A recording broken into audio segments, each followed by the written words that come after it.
Assalamualaikum warahmatullahi wabarakatuh.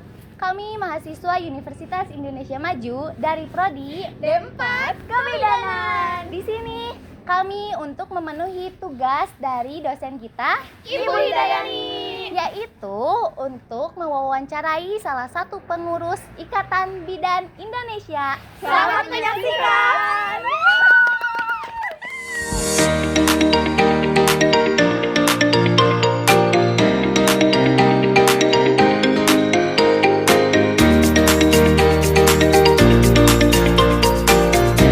Assalamualaikum warahmatullahi wabarakatuh.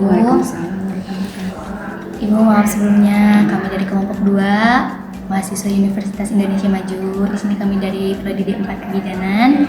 Izin hari ini untuk mewawancarai Ibu. Dan sebelumnya, perkenalkan, saya Nabila Fauzia Setiawan. Saya Isma Maulidiana. Saya Lula Amalia. Saya Najwa Sawo Agnia. Saya Mainura Ningsih. Maaf Ibu, di sini pertanyaan pertama itu ada apa saja isu-isu kebidanan yang bisa ditinjau dari perspektif etik dan hukum. Baik, pertanyaannya sangat bagus ya. Tapi barangkali Ibu perkenalan dulu juga ya. Nama saya Sofara Pila, saat ini menjabat sebagai Wakil Ketua 2 Bidang Pendidikan di RIB Cabang Kabupaten Cianjur. Kebetulan Ibu Galuh sebagai ketua sedang ada kegiatan sehingga mewakilkan kepada saya sebagai salah satu perwakilan untuk wawancara ini. Tadi pertanyaan dari adik mahasiswa itu terkait dengan apa saja isu kebidanan yang saat ini sedang terjadi. Sebetulnya mungkin secara tidak kita sadari ya, isu kebidanan itu sebetulnya hampir sama dengan isu-isu kesehatan lainnya. Pertama yang sering terjadi itu adalah perkiraan terkait adanya pelanggaran kode etik, misalnya malpraktik ya. Seringkali ada masyarakat yang menuntut kepada bidan yang diduga melakukan malpraktik. Nah, disitulah ada peran IBI masuk, karena kita mempunyai bidang yang namanya Majelis Pertimbangan Etik Bidan atau MPEB. Itu ada tim khususnya yang nanti mereka tim ini akan mengelola apakah isu ini atau gugatan seperti ini apakah benar adanya atau tidak. Nanti akan biasanya kalau memang terjadi gugatan seperti itu ada pendampingan hukum ya dari kami kepada bidan yang memang membutuhkan bantuan.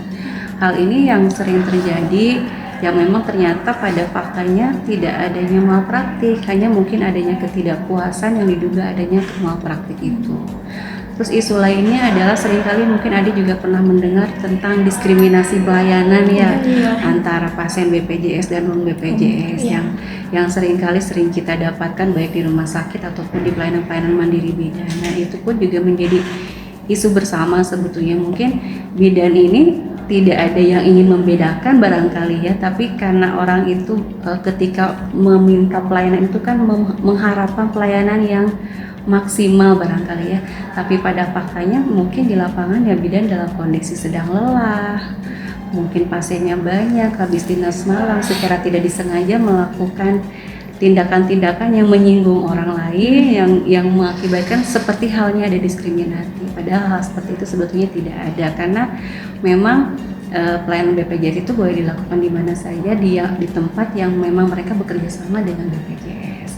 Adapun juga isu yang terjadi dengan adanya perkembangan media sosial ya, AI sekarang seringkali kadang-kadang ada adik-adik bidan atau mungkin juga teman-teman bidan yang tidak disadari mengekspos privasi klien tanpa ditutup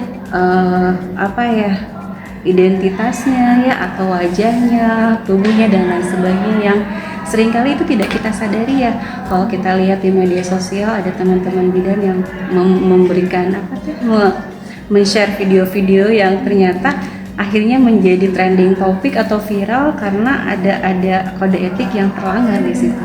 Karena nanti juga kalau ada lulus dari kebidanan, nanti di wisuda kan akan ada sumpah bidan ya. Di situ dijelaskan bahwa kita harus menjaga data pasien, tidak boleh dikeluarkan kecuali memang diminta oleh pengadilan. Nah, itu yang menjadi cukup problematik sebetulnya, karena hal seperti itu sudah sering kami ingatkan, tapi dengan perkembangan zaman teknologi saat ini kadangkala kembali lagi diabaikan atau lupa gitu, lupa bahwa ini adalah pasien yang harusnya kita jaga privasinya.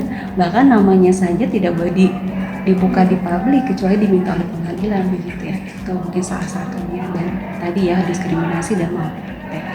Itu barangkali yang bisa saya jawab. Silakan, ada lagi mungkin yang mau ditanyakan ya?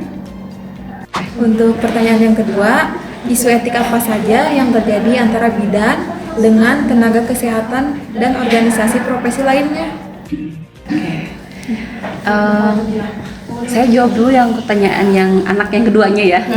Bagaimana isu dengan profesi lainnya? Selama ini sih kami tidak mengalami benturan dengan profesi lain ya. Bahkan biasanya antar profesi kesehatan itu saling kerjasama. Kita juga nanti akan ada kegiatan di tanggal 18 tentang pelayanan kesehatan gratis, itu kerjasama dari beberapa organisasi profesi yang ada di Cianjur.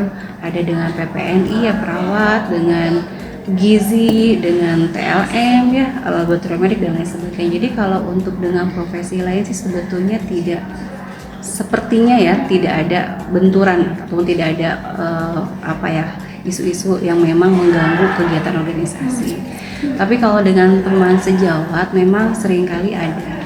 Biasanya yang paling sederhana ini, misalnya ada bidan yang buka praktek baru, buka harga agak murah biasanya ya, itu yang sering terjadi ya. Jadi antar bidan itu ada persaingan yang tidak sehat yang mengakibatkan akhirnya sering cekcok tuh biasanya antara bidan yang PPMB 1 atau bidan dengan bidan yang di puskesmas dengan bidan koordinator.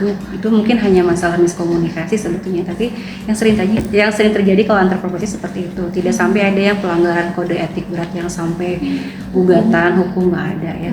Biasanya kalau ada gugatan hukum itu yang tadi arahnya adalah ke malpraktek ya. Gitu aja sih. Cukup jelas? Ya, cukup. Mungkin ada lagi atau cukup? Cukup Ya nanti mungkin pelajaran buat adik-adik juga ya, untuk nanti kalau misalnya buka praktek, pertama kita harus jaga kode etik kita harus jaga privacy klien ya. Ada yang bertanya bahkan keluarga pun nggak boleh kita jawab tanpa persetujuan sebetulnya gitu. Jadi karena kenapa tidak boleh dibongkar, karena takutnya disalahgunakan. Takut disalahgunakan dan nanti takutnya ya ada rahasia-rahasia yang memang harusnya pasien ketahui dan mereka tidak mau diceritakan pada orang lain, akhirnya itu yang menjadi permasalahannya gitu. Karena kita itu sebagai tenaga kesehatan itu harus membangun kepercayaan antara pasien dengan kita sebagai tenaga kesehatan, karena kita akan melakukan berbagai tindakan medis yang resikonya cukup besar. Jadi harus ada informed consent, udah tahu ya, ada penjelasan medis, ada persetujuan. Nah, persetujuan itu kan salah satunya saya percaya sama ibu bidan, tolong jangan sampai dibocorkan gitu ya apa yang saya sampaikan di sini. Itu aja perlu ditekankannya ya, hati-hati aja. Baik, kalau sudah cukup Cukup ya? Ibu. Terima kasih. Semoga semuanya menjadi bidan yang sukses nanti. Amin ya Allah. Nanti jadi sama-sama teman sejawat. Amin Ibu. Ya Ibu, terima kasih momennya Ibu atas kehadiran Ibu, atas ketersediaannya Ibu untuk mendampingi kami di sini. Terima kasih banyak. Maaf kami telah mengganggu waktu Ibu mungkin hari ini. Sedang tidak ada kegiatan. Ya, sekian dari kami. Assalamualaikum warahmatullahi wabarakatuh. Waalaikumsalam warahmatullahi wabarakatuh. Cukup ya.